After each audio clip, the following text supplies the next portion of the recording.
Reverendíssimas Madres Jane e Kelly, a quem eu saúdo as demais irmãs carinhosamente. Reverendíssimos priores deste mosteiro, irmão Emanuel, irmão Afonso, a quem eu saúdo os demais irmãos cordialmente.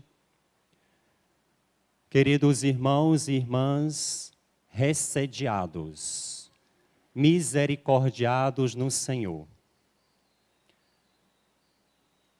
Este domingo é conhecido também como o Dominica in Albis, como o Domingo das Vestes Brancas, ou Domingo Branco.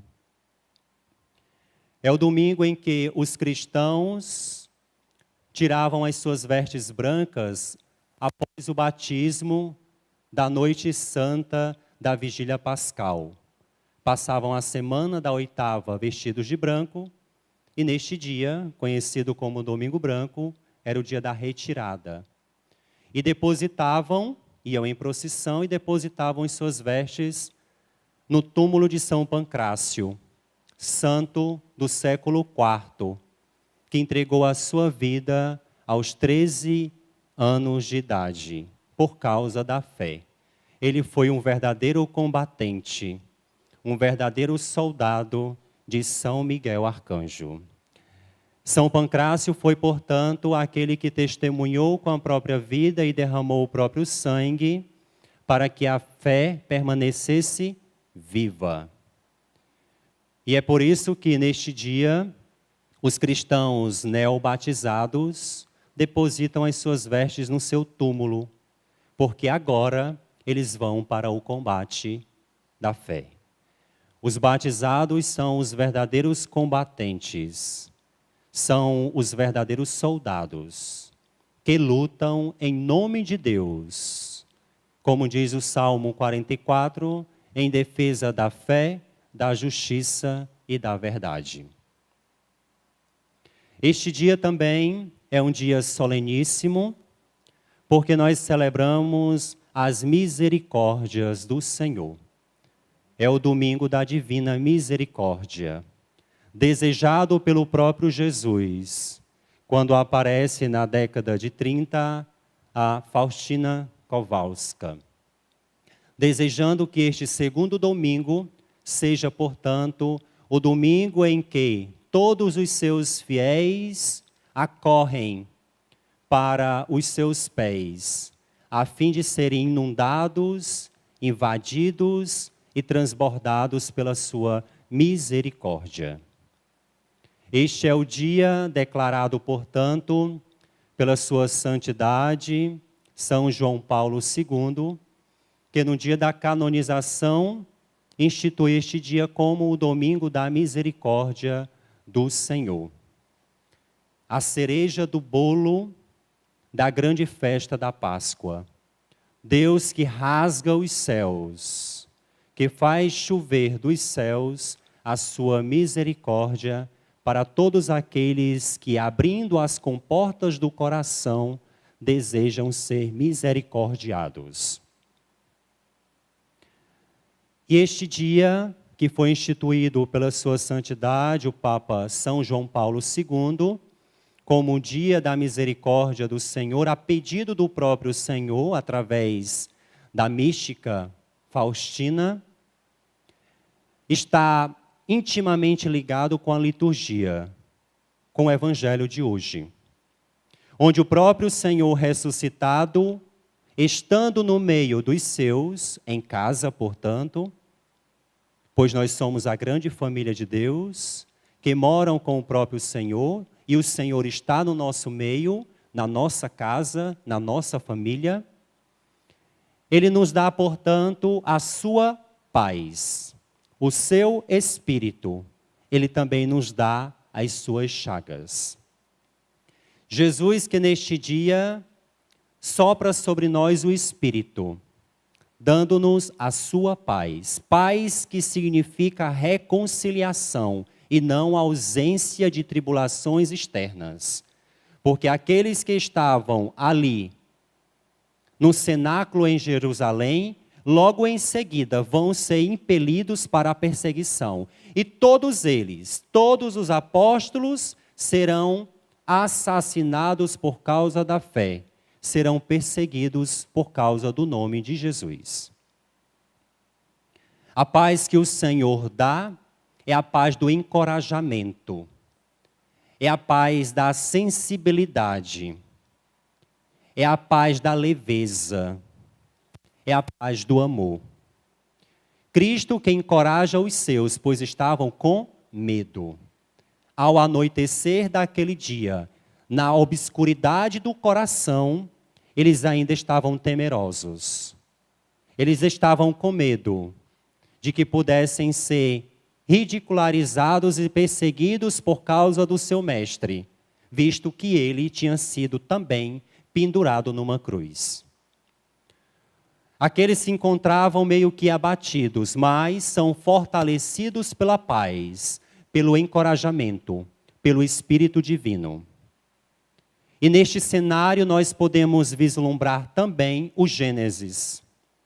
Estando eles reunidos na sala, soprou sobre eles o Ruá, o Espírito, o vento do céu. Lembramos no Gênesis quando Deus sopra o seu Espírito sobre toda a face da terra e, portanto, renova. Neste dia, Jesus renova a face da terra, refaz a humanidade, dá um novo vigor, dá sentido e dá sabor à humanidade, no seu Espírito. Neste dia, a humanidade é revigorada, ela é inundada, ela é fortificada para a missão, para, em nome de Deus, defender a fé, a justiça e a verdade. Neste dia, portanto, celebramos festivamente o sacramento da reconciliação, o sacramento da confissão. Quando Deus nos oportuniza uma volta, o sacramento da confissão ou reconciliação nos dá a graça do céu, nos devolve a eternidade, perdoa os nossos pecados e nos faz ser santos novamente. Por que que Jesus nos reconstitui, nos renova, nos toma pela mão e nos chama de seus amigos? Porque nós éramos inimigos dele. E o pecado nos torna inimigos de Deus. O pecado nos torna inimigos do Altíssimo. Por isso Deus renova em nós a sua imagem. Deus nos dá a sua graça pelo seu Espírito, que infundido em nossos corações, nos faz voltar à imagem perdida. Quando Deus criou o homem e a mulher, assim, quando criou-os, disse: faço o homem e a mulher à minha imagem e semelhança. Quando é que nós conseguimos ver a nossa imagem? Quando nós nos olhamos no espelho. Quando Deus nos criou a sua imagem, Ele nos criou para estarmos na sua presença, olhando para Ele o tempo todo. Para que quando Ele olhasse para nós, Ele se visse. E para que quando nós olhássemos para Ele, nós nos víssemos. Filho de peixe, peixinho é. Cara do filho é a cara do pai, a cara do pai é a cara do filho. Foi para isso e dessa forma que Deus nos criou. A sua imagem diante dele, para permanecermos na sua presença como imagens dele. E aí o homem e a mulher, por uma tentação, dão as costas para a sua imagem. Dão as costas para Deus. Essa é, de fato, uma das definições de pecado. Dar as costas para Deus. Ora, quando o homem dar as costas para Deus, que é a vida, ele caminha na morte. Quando ele dá as costas para a luz, ele caminha nas trevas. Quando ele dá as costas para Deus, que é a graça, ele caminha no pecado. Quando ele dá as costas para Deus, que é a vida eterna, ele caminha para o abismo, para o inferno. Dar as costas para Deus é caminhar para a ruína. Por isso Deus não nos fez com falha de fábrica. Deus não nos fez pecadores. Por isso mesmo, pecar não é humano. Pecar é desumano. O pecado nos desumaniza. O pecado tira a beleza de Deus que está em nós. O pecado nos diaboliza, nos torna filhos do demônio. Enquanto que a graça que nos é restituída pelo sacramento do batismo e sacramento da penitência, nos devolve a imagem perdida, nos faz voltar. Por isso mesmo somos chamados à conversão, que significa dar a meia volta. Voltar para aquele que é a nossa imagem por excelência, para que quando nós o olharmos, nós consigamos ver quem nós somos. À luz de Deus, nós somos iluminados. À luz de Deus, nós sabemos quem nós somos. Por isso, o verdadeiro homem, o homem por excelência, Jesus de Nazaré, o que nunca pecou, é mais humano do que nós. Porque o pecado nos desumaniza. O pecado nos faz filhos das trevas, escravos, subordinados ao demônio, ao inferno e ao mal. E aí neste dia, Jesus nos toma pela mão e abundantemente derrama sobre nós aquilo que Ele mais tem. E a única coisa que Deus não pode fazer é deixar de nos perdoar e deixar de nos amar. A única coisa que Deus não pode fazer é deixar de nos misericordiar. E aí podemos olhar para a nossa vida e se perguntar, mas o meu pecado é tão grande que eu não acredito que haja misericórdia para Ele. A minha vida é tão imunda, tão suja, eu caminhei no vale tenebroso da morte quase a minha vida toda. Como eu posso ser misericordiado por Deus? Como eu posso ser atingido e alvo da misericórdia de Deus? Talvez o nosso problema seja respondido por muitos, através da vida de muitos homens e mulheres que também, talvez, tenham tido a mesma experiência que nós tenhamos hoje. De não nos sentirmos perdoados porque nós consideramos o nosso pecado maior do que a bondade de Deus. Mas eu passei a vida toda bebendo. Eu sou viciado no álcool. Será se há perdão para a minha vida? Se você olhar a vida de Noé, com certeza você se valorizará. Porque Noé era um beberrão. Noé enchia a cara a ponto de ficar nu deitado na cabana. Mas foi ele que construiu a arca. Aquele velho, bêbado, deitado naquela tenda, acreditou na voz de Deus. Noé, aquele desacreditado por todos, foi ressediado por Deus. Foi misericordiado por Deus. Se nós olharmos a vida de Abraão, nós vamos também detectar a nossa vida. Abraão, que era um idólatra, que no quintal da sua casa tinha uma oficina de ídolos. Mas ele é chamado pelo Senhor a fazer uma história e um caminho com o Senhor. E caminha léguas e léguas para encontrar uma tal de terra que Deus tinha lhe prometido. Sem saber onde era, ele vai na fé. Este é resgatado dos ídolos e é misericordiado, ressediado por Deus. Se nós olharmos a vida de Sara, talvez nós também nos encontremos aí. Sara que riu de Deus, que mangou de Deus, que fez chacota com a cara de Deus, curiosa e fofoqueira. Pois quando Deus lhe visita a sua casa, visita Abraão, ela fica de trás da porta escutando a conversa.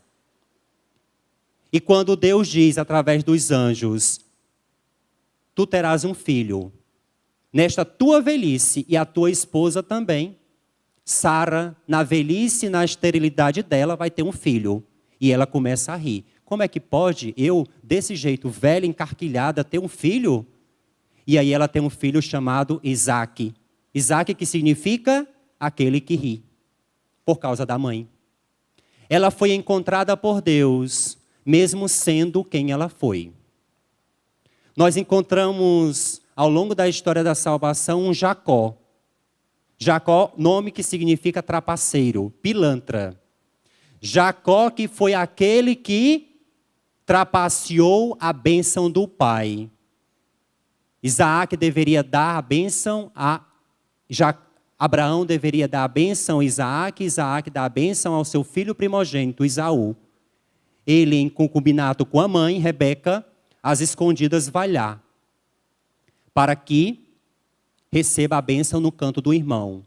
O pai cego, sem ver, é enganado pela mãe e pelo filho, Rebeca e Jacó. Ele recebe a bênção e se torna o grande Israel, o pai das 12 tribos, o pai dos povos, o pai das gentes, o pai de todos nós. Deus o acolheu e o misericordiou, recediou. Deus foi compassivo. Deus perdoou o seu pecado de mentira. Moisés, talvez nós nos encontremos nele. Gago, sem instrução, sem qualidades para falar e ficar à frente do povo de Deus, assassino e ainda ocultou cadáver. Este foi quem Deus depositou a sua confiança e libertou o povo de Deus das garras do faraó. Foi este que se tornou o grande profeta da antiga aliança. Nós vamos encontrar um Elias depressivo, mas que através dele, Elias, depressivo, ele vai então, em nome de Deus, desafiar os ídolos, Jezabel e companhia. E depois ele vai ter a experiência de ungir os reis de Israel. Aqueles que se encontram depressivos também têm esperança. Nós vemos, por exemplo, um Jonas, louco, doido e varrido, para que o povo de Nínive fosse destruído por Deus e ele pudesse depois cantar a vitória. Eu fui o profeta de Deus que anunciou a destruição. E aí ele estava doido por fama. Mas quando Deus dá uma rasteira nele e diz, Jonas, eu não vou destruir quase 100 mil pessoas na cidade de Nínive, porque você quer que eu destrua. Ele se incomoda com Deus, porque Deus faz secar uma árvore. E você se incomoda com uma árvore, mas não se incomoda com a morte de tantas pessoas? Você faz guerra e passeata para que o mico-leão dourado não seja extinto, mas as crianças abortadas são aí a todo vapor abortadas? Você que luta para não cair a folha da jaqueira do quintal da dona Ana, mas em compensação não briga por causa dos abortados neste mundo? Jonas. E Jonas volta-se para o Senhor e anuncia a Nínive a grande conversão. E Nínive se converte através de Jonas. Deus se utilizou deste homem para misericordiar o seu povo. Ele também foi misericordiado. Se nós olharmos, por exemplo, para um Pedro de cabeça dura, temperamental, que negou Jesus 3 vezes, nós podemos também nos ver. Mas foi aquele que Deus confiou à sua igreja.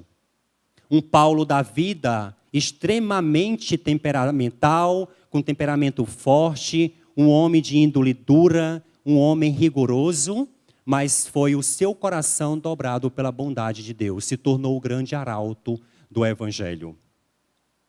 Se nós olharmos, além de tantas outras figuras, Marta, uma que meio atarentada, aquela que fundou e instituiu a ansiedade, Marta é aquela que fica ali, agoniada, querendo dar conta de tudo.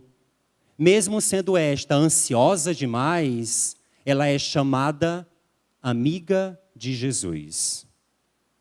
Nós encontramos Zaqueu, tanto quanto baixinho ele era também um certo desonesto, pilantra também. Ele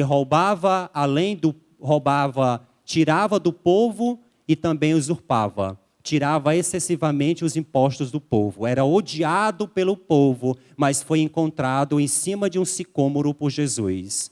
E a salvação entrou na sua casa. Ele foi encontrado pela bondade e misericórdia de Deus. Nós vemos um Levi que está na banquinha de impostos, sugando dos pobres também. Mas Jesus o viu, teve compaixão e chamou para ser um dos seus. Ele também foi ressediado, misericordiado. E Lázaro já não tinha mais jeito.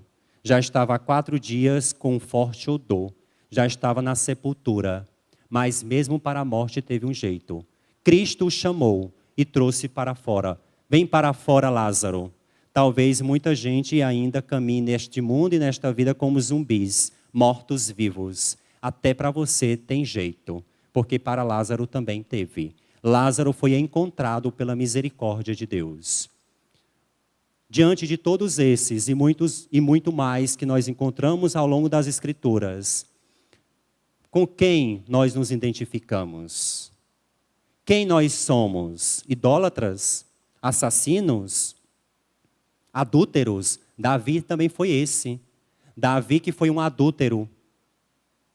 Roubou a mulher de Urias, seu soldado.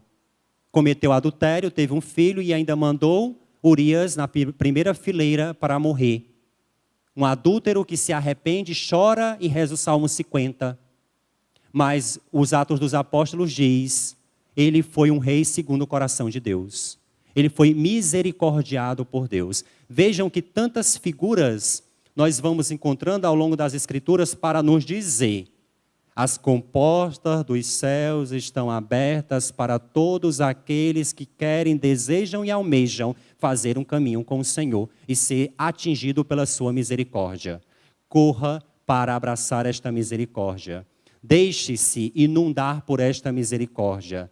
Deixe-se invadir. Faça uma lambança com a misericórdia de Deus, porque senão você vai ter que experimentar a sua justiça. Deus que nos ama com as suas vísceras, com o seu útero, Hesed, Ramin. Deus que nos ama como uma mãe. Deus que tem um coração de pai, mas que nos ama com um coração de mãe. Nos ama com útero, nos acaricia, nos mima, se apaixona, nos abraça, nos perdoa. Deus é aquela mãe que sai 3 horas da manhã para ir deixar a marmitinha para o filho que está no presídio. Preso, assassino, talvez adúltero, pedófilo, que todo mundo quer a sua cabeça. Mas que aquela mãe é a única que é capaz de sair de madrugada para ir deixar a quentinha para o filho, porque ela ainda vê e tem esperança nele. Enquanto o mundo crucifica-o e deseja a sua morte, aquela mãe tem esperança. Mesmo sabendo como é aquele filho, ela o ama. Deus nos ama com o coração de mãe, mesmo sabendo quem nós somos. Dizia um filósofo antigo, o coração tem razões que a própria razão desconhece. Não é frase de para-choque de caminhão, não. E nem de frase de casca de bombom serenata. É de Blaise Pascal, filósofo francês existencialista do século XVII, da sua obra Pensamentos. O coração tem razões que a própria razão intelectual desconhece. Diz o Salmo 129, se Deus nos amasse com a razão, todos nós estaríamos perdidos. Porque a razão vai dizer o quê? Você pecou, você deve morrer. Todos nós estaríamos perdidos. Mas Deus não nos ama com a razão lógica. Deus nos ama com a razão do coração. Com o espírito de finese, com o espírito delicado de uma mãe que ama o filho apesar do que ele fez, mesmo sendo e conhecendo e sabendo quem ele é. Mas, evidentemente, aquela mãe não deseja que, quando o filho saia do presídio, viva na mesma vida. Tanto é que Deus não deseja isso de nós. Tanto é que Deus nos resgata e Deus continua nos perdoando. Por isso mesmo, o sacramento do batismo e da penitência e a confissão são chamados também de sacramentos dos mortos. Porque nós que vivemos na morte do pecado, nós que vivemos neste mundo caminhando como zumbis, somos resgatados por Jesus. Pelo batismo nos tornamos filhos. E pela confissão nós somos restituídos à filiação divina. Nós voltamos a ser amigos de Deus. nós voltamos à comunhão do Altíssimo. E só procura a confissão para ser misericordiado por Deus aquele que é humilde. E, portanto, só os humildes são os verdadeiros filhos de Deus. Porque para ser humilde eu preciso humilhar o meu coração, para eu voltar a ser humano de verdade. Vejam que renunciando ao pecado, eu volto à humanidade perdida. Por isso nós vamos perceber, humilde, humilhação, humano, humanidade, homem, humus, tem o mesmo sentido etimológico. Aqueles que se rebaixam como um pó, aqueles que se humilham diante de Deus, aqueles que abrem o seu coração, aqueles que abrem o seu ser e rasgam a sua alma diante de Deus, são misericordiados. Porque Deus que é misericórdia, Ele tem compaixão dos miseráveis. Misericórdia, miserere cordis. O coração de Deus tem compaixão dos miseráveis que estão embaixo, que somos nós. Deus que se compadece de nós, da nossa miséria, e põe como centro da sua atenção, como centro da sua vida, os miseráveis, todos nós. Por isso estamos aqui, resgatados no Senhor. Por isso fazemos este caminho de pessoas que desejam a ressurreição plena, pessoas que desejam ser misericordiados por Deus, pois nós somos amados por Ele como uma mãe ama um filho, mesmo sabendo quem Ele é. E mesmo sabendo da nossa condição, Deus nos abraça, Deus nos ama e Deus quer ricamente derramar sobre nós a sua misericórdia. Se nós nos limitarmos a Ele e se nos escondermos da chuva de graças que Ele quer derramar sobre nós e sobretudo neste dia, nós não seremos atingidos por essa chuva. Logo nós vamos morrer na secura, nós vamos morrer na solidão, nós vamos morrer na nossa pequenez, na nossa miserabilidade. Hoje, este dia que nós celebramos como festa solene, como uma festa sacratíssima, é para todos nós, para todos aqueles que se aproximam do trono da graça e para todos aqueles que querem ser atingidos pelos raios da sua misericórdia. Que Deus tenha misericórdia da humanidade, tenha misericórdia de nós, atinja com seus raios fulgurantes a nossa pequenez, a nossa miserabilidade, o nosso pó, para que a água do seu Espírito, inundando o nosso pó, a nossa vida, o nosso pecado, sejamos remodelados em Cristo, a estatura de Cristo, como filhos do Altíssimo, porque para isto nós fomos chamados, à imagem e semelhança de Deus. Não nascemos para o pecado não é humano, errar não é humano, é desumano, pois tira a beleza de Deus que está em nós. Beleza que significa lugar onde Deus habita, do sânscrito, Bet Eleza, lugar onde Deus habita. Deus habita num coração bonito, daquele que se reconciliou com o seu amado.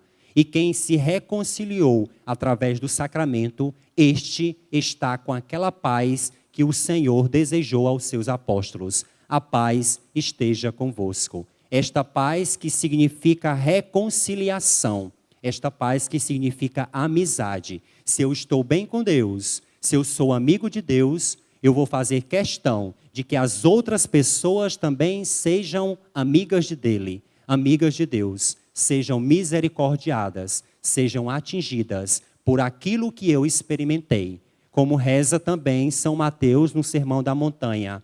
Bem-aventurados os misericordiosos, pois serão misericordiados, serão atingidos pela bondade de Deus, que atinge a todos os miseráveis. Deus nos abençoe, Deus nos acolha, Deus faça-nos cada vez mais nos aproximar das suas chagas, que é a Eucaristia. Ele que se deixa tocar, nós que o tocamos, o seu coração, como Tomé. E aqui e agora nós podemos expressar publicamente a nossa fé. Meu Senhor e meu Deus. O que eu vejo agora, eu acredito, para poder então festejar um dia no céu a glória eterna da bondade e da misericórdia de Deus. E dizer em alto e bom som, para que todos ouçam: Deus é misericórdia, o seu nome é misericórdia, e eu cantarei eternamente as misericórdias do Senhor.